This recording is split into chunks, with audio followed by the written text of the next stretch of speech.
আগামী ২৬শে এপ্রিল উত্তর দিনাজপুর জেলার রায়গঞ্জ লোকসভা কেন্দ্রের দ্বিতীয় দফায় ভোট হতে চলছে।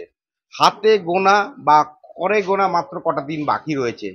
গ্রামে গ্রামে হাওয়া কেমন সেই জানতেই কিন্তু কালিয়াগঞ্জের মজলিশপুরে আমরা এসে পৌঁছেছি একটি চায়ের দোকানে, যেখানে দেখছি আমি আসার আগেই তারা কিন্তু অলরেডি ভোট চর্চায় ব্যস্ত হয়ে পড়েছে। যে যে রাজনৈতিক দলই করুক না কেন, এখানে একটা আলাদা ধরনেরই একটা পরিবেশ লক্ষ্য করছি আমরা। তো আমরা শুনে নেব হাওয়াটা কেমন এবারকার। হ্যাঁ দাদা, আপনার নাম কি? আমার নাম মুকুল প্রধান। মুকুল প্রধান। আপনার বাড়ি কোথায়? আমার বাড়ি শেরগ্রাম। শেরগ্রাম। আচ্ছা, আপনার বাড়ি? শেরগ্রামে। শেরগ্রামে। কি নাম আপনার? সুকুতে। আর আপনার নাম? কমল কর্মকার। কোথায় বাড়ি? মজলিশপুর। মজলিশপুরে। আচ্ছা কাকা, আপনার নাম? আমার নাম মঙ্গল সরকার, বাড়ি তো আমাদের এখানে মজলিশপুরে। মজলিশপুরে। আর আপনার নাম? আমার নাম সুরেশ দেব শর্মা। আচ্ছা, কোথায় বাড়ি? বাড়ি মজলিশপুরে। আচ্ছা, তো শুনতে পারলেন সবার আমি পরিচয়টা আমি করিয়ে দিলাম আপনার সামনে। এইবার আসি হাওয়া কেমন। আচ্ছা, প্রথমে আসি দাদা আপনার কাছে, যে এই যে বর্তমান দেখছেন তো কি পরিস্থিতি চারিদিকে, হাওয়াটা কেমন মনে হচ্ছে এবার? আবহাওয়া তো খুবই ভালো মনে হচ্ছে, কিন্তু দাদা এখনকার পার্টির রাজনীতির কোনো গ্যারান্টি নাই, বিশ্বাস করা যাচ্ছে না। মানে জিতে গেলে যে কি হবে বলা মুশকিল। বর্তমানে যে আবহাওয়া, আচ্ছা, আপনাকে আমি বিশ্বাস করে দেবো কালকে আপনি হারায় যাবেন, লণ্ঠন দিয়েও খুঁজে পাওয়া যাবে না। এই বর্তমান যুগের হাওয়া আর কি। কাদের গ্যারান্টি আছে? এই যে তিন পার্টি তো মেন প্রতিদ্বন্দ্বী। বর্তমান তিন পার্টির প্রতিদ্বন্দ্বী হলেও বিজেপি আসার চান্স আছে, কিন্তু আসে কি করবে? তিনি তো থাকতে পারবে না এই জায়গাটায়। কেন? তাকে তো কিনে নিব আমরা, মানে বিপক্ষ পার্টি কিনে নিবে বিজেপি। এই তো বিজেপিকে তৃণমূল কিনে নিবে, তৃণমূল বিজেপিকে কিনে নিবে। এরকমই তো আবহাওয়া চলছে, তাই দেখিচ্ছে আমাদের বর্তমান দিল্লির রাজ সিংহাসনে। পশ্চিমবঙ্গও তাই চলছে, একই চলছে। কারণ আবহাওয়াটা তো গোটাই আমাদের একটাই, খালি এটা মন্ত্রীর দেশ, ওটা রাজার দেশ। এই তো এখানে চালাচ্ছে আমাদের পশ্চিমবাংলা মুখ্যমন্ত্রী, দিল্লি চালাচ্ছে রাজা। আর দেশে তো দুটো ফ্ল্যাগ লাগবে, কিন্তু ফ্ল্যাগ একটা হবে না।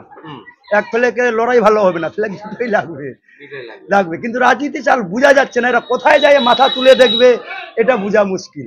অনেকটা পানি কুয়ারি, যেটাকে বলি আমরা জলডুবি পাখি, এরকম এদের রূপ। দাদা আপনি কি বলবেন? আমি তো বলবো ওটা হাওয়াটা বর্তমান পদ্মফুলেরই দেখা যাচ্ছে। এই কেন? যেটা দেখতেছি আর কি, রাজ্যের মুখ্যমন্ত্রী এত প্রকল্প নিয়েছে, তাও হাওয়া পদ্ম ফুলের দিকে। কারণ না, যে মোদী সরকার যেটা কাজ করতেছে বর্তমান তো খারাপ করে নাই, 10 বছর ধরে তো বর্তমান ভালো কাজ করলো। রাজ্যে তো দিদিও তো ভালো কাজ করেছে, সবাই বলে। দিদি তো পশ্চিমবাংলায় করছে কিনা, আর মোদী তো মনে করো গোটা ভারতবর্ষে করতেছে। এটা আমরা দেখবো। হ্যাঁ, সেক্ষেত্রে কি মনে হয়? সেক্ষেত্রে কি ভালো, হাওয়াটা ভালোই মনে হয়। ভালো, মানে পদ্মর দিকেই হাওয়াটা মনে হচ্ছে। দাদা আপনার নাম? ওই পদ্মের দিকেই হাওয়া। হ্যাঁ, পদ্মর দিকে হাওয়া। কারণ ভালো কাজ করছে, আশা তো আছে এখানে, তো আশা তো আছে, জিতার তো আশা আছেই, হাওয়াটা পাওয়া। আচ্ছা, দিদি তো এই রাজ্যে তো অনেক প্রকল্প নিয়েছে। আপনার বাড়িতে কি লক্ষ্মী ভান্ডার পায়? পায়। আচ্ছা, আপনার বাড়িতে লক্ষ্মী ভান্ডার পায়? আচ্ছা, তাও দিদি বাদ দিয়ে স্বয়ং লক্ষ্মীর ভান্ডার দেখলে তো হবে না, অন্যান্য আরো দেখতে হবে। লক্ষ্মীর ভান্ডার এর আগে যে লক্ষ্মীর ভান্ডার ছিল কি না, আগে ছিল না, তা আমরা কি চলতাম না? আজকে লক্ষ্মীর ভান্ডার দিয়ে সাধারণ ইয়েগুলো যে নষ্ট করে দিল, লক্ষ্মীর ভান্ডার দেখলে তো হবে না, পরিবেশটা নষ্ট হয়ে গেল। কাকা কি বলবেন? ওনারা যে কথা বলে আপনি কি একমত?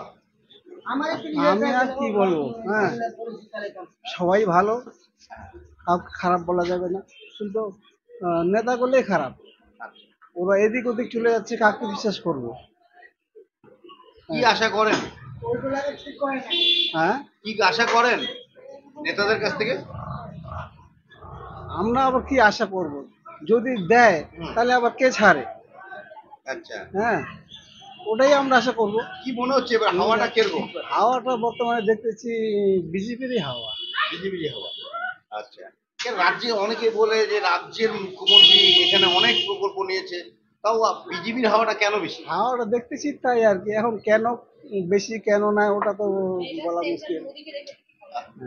আচ্ছা আচ্ছা আচ্ছা। আর আচ্ছা বলছি, যারাই আসুক ক্ষমতায়, যারাই আসুক বা যারাই এমপিতে জয়লাভ করুক, তাদের কাছে আপনার কি প্রত্যাশা?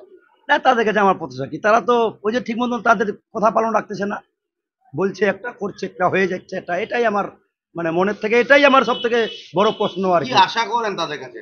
তাদেরকে কি আশা করবো, দেশটাকে চালাবে ভালো করে, এটাই তো আশা করি। কিন্তু ওরাই তো ঠিক থাকিচ্ছে না, ওরাই তো ফ্ল্যাগ বদল করে দিচ্ছে, এক ফ্ল্যাগ হয়ে আসিচ্ছে আরেক ফ্ল্যাগে যায় লুকায় যাচ্ছে। আচ্ছা তাহলে আমাদের আর কি ভালো করবে, আমরা তো সেই জায়গায় পড়ে আছি, সেই জায়গায় পড়ে থাকবো। এই তো। আচ্ছা, এখান থেকে তো অনেক মানুষ তো বাইরে যায় কাজ করতে, যায় না? যায়। আপনারও হয়তো অনেক বন্ধু হ্যাঁ, বান্ধব গেছি, বা গেছি। আত্মীয় স্বজন থাকতে পারে, সেক্ষেত্রে তো হ্যাঁ। তাদের জন্য কি এখানে একটা কর্মসংস্থানের ব্যবস্থা করলে কি ভালো হয় না? সেটা হয় 100 বার, সেটা দরকার আমাদের, এগুলাই তো আমাদের দরকার, পশ্চিমবাংলায় এগুলাই দরকার, কিন্তু এগুলাই দিচ্ছে না বলেই তো মানে আমাদের ব্যাপারটা কিছু বোঝা যাচ্ছে না, কোথার থেকে কি ঘটে যাচ্ছে। আচ্ছা, এই তো এই তো। আপনি কি বলেন, এই যে আপনার প্রত্যাশা কি, যারাই ক্ষমতা আসুক তাদের কাছে আপনার চাহিদাটা কি রয়েছে, একটা সাধারণ নাগরিক হিসেবে কি চাহিদা? চাহিদা আমরা আর কি করবো, যদি মনে করো কোম্পানি টোম্পানি যদি হয়, হুম, এটাই আশা করবো আমরা। কোম্পানি টোম্পানি। আপনি কি কাজ করেন? আমরা এই কৃষক কাজ করি। কৃষি কাজ করেন। তো কৃষির যে এত যে দাম বেড়ে যাচ্ছে বিভিন্ন সার টারের, তার জন্য আপনার অসুবিধা হয় না? অসুবিধা তো হবে, হ্যাঁ। এবার যে সরকারে আসুক আগে বলে দাম কমাই দিব, পরে আবার ভোট বাড়াই গেলে আবার দাম বাড়াই গেল, এই তো ব্যাপারটা। কাকে কাকে দোষ দিবে বলো? আপনার বাড়িতে উজালা গ্যাস পেয়েছেন? রান্না করেন উজালা গ্যাসে? না না, কেন? খড়ি দিই। কেন? আমাদের মোদী সরকার দিয়েছে তো। দিয়েছে, কিন্তু কত খড়িটাই আমাদের মেলা, আর গ্যাসটা আমাদের কেন? নেই। মানে যে গ্যাসের টাকা কি জোগাড় হয় না? খড়িটাই আমাদের মেলা হয়ে যায়, ওই জন্য ওই গ্যাসের টাকাটা অন্য জায়গায় চলে যায়। হ্যাঁ? এই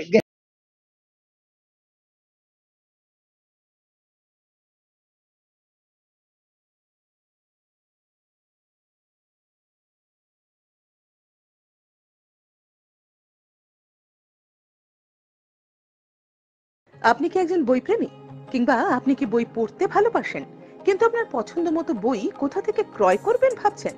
এখন আপনার এলাকায় মীরা পুস্তকালয়ে আপনি পেয়ে যাবেন সমস্ত ধরনের বই। যেমন এখানে পাবেন স্কুল কলেজের পাঠ্যপুস্তক, বিভিন্ন চাকরির পরীক্ষার বই, এছাড়া ধর্মগ্রন্থ, শিক্ষামূলক সামগ্রী, অফিস স্টেশনারি, ড্রয়িং সামগ্রী এবং খেলাধুলার সরঞ্জাম মীরা পুস্তকালয় থেকে ক্রয় করতে পারবেন। তাহলে আজই যোগাযোগ করুন আমাদের ঠিকানায়, সুকান্ত মোড়, কালিয়াগঞ্জ, উত্তর দিনাজপুর। যোগাযোগের জন্য নম্বর 8945933128।